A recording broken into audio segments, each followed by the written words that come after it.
You're watching this right now, probably late at night. Maybe you told yourself, just one more video. But here's something nobody ever tells you. The average person spends 26 years of their life asleep. 26 years. Gone. Just lying there. So naturally, you'd think, what if I just didn't? What if the human body could survive without sleep? What if you could reclaim those 26 years and live them fully awake? What if skipping sleep tonight and tomorrow and the night after was actually fine? And here's the question that should genuinely terrify you. What if your body right now is already doing exactly that, slowly, without you even knowing? There are real humans on this planet who cannot sleep, not by choice. Their brain, your brain, has a switch, and for some people, that switch breaks. And when it does, they don't just feel tired. They start losing their mind.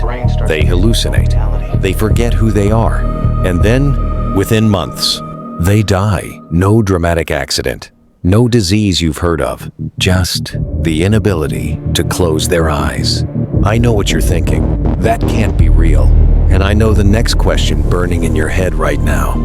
How long can a human actually survive without sleep? I'm going to answer that. Every single one of those questions with real science, but I need you to stay with me because what I'm about to show you might make you look at every sleepless night you've ever had completely differently. Let's start with what sleep actually is because most people get this completely wrong. You think sleep is rest. It's not. While you're unconscious, your brain is running a full system cleanup, a biological power wash. Scientists call it the glymphatic system, a network of channels that only activates during deep sleep. It floods your brain with fluid and physically flushes out toxic waste proteins that build up throughout the day. One of those proteins, beta amyloid, the same one linked directly to Alzheimer's disease. So, when you skip sleep, that waste doesn't get cleared. It stays. It builds. Night after night.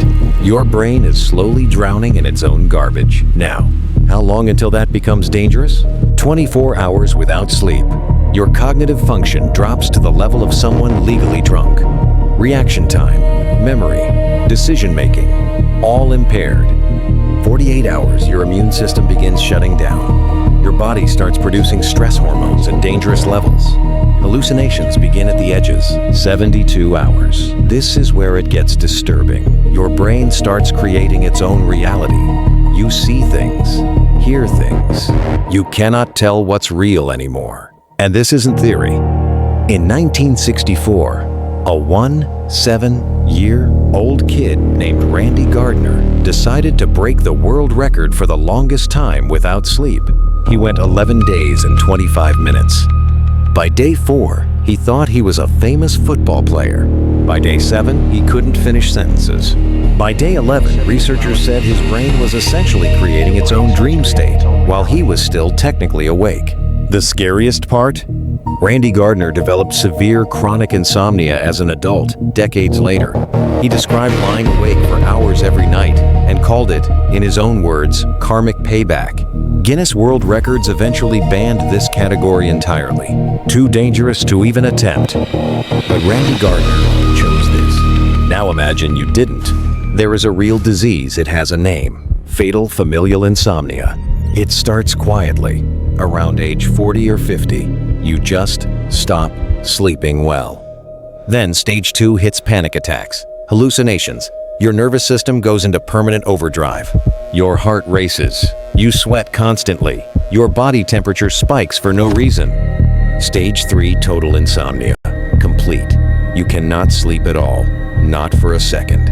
And stage 4? Dementia. Coma. Death.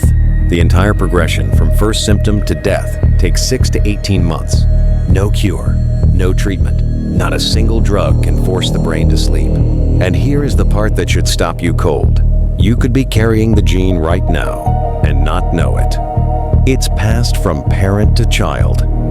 50% chance. Silent for decades. The thalamus, the deep structure at the center of your brain that controls sleep, simply starts destroying itself. And medicine has no answer. So here's what science is actually telling us. Sleep is not optional. It is not a lifestyle choice. It is the single most important biological function your brain performs. Every hour you sacrifice to a screen, to a deadline, to one more episode, your brain is paying that debt in neurons, in memory, in years. The humans who tried to stay awake forever, some lost their minds, some lost their lives. And the one who set the world record said the worst punishment came decades later. So, the answer to the question you came here with, can you survive without sleep? Technically, a few days, maybe 11, if you're desperate enough. But survive isn't the right word. The correct word is deteriorate. And the real question isn't whether you can stop sleeping. The real question is, how many nights have you already stolen from your brain? And what is it quietly charging you for them? Sleep tonight. Your brain has earned it. I'm Clark, and this was only the beginning.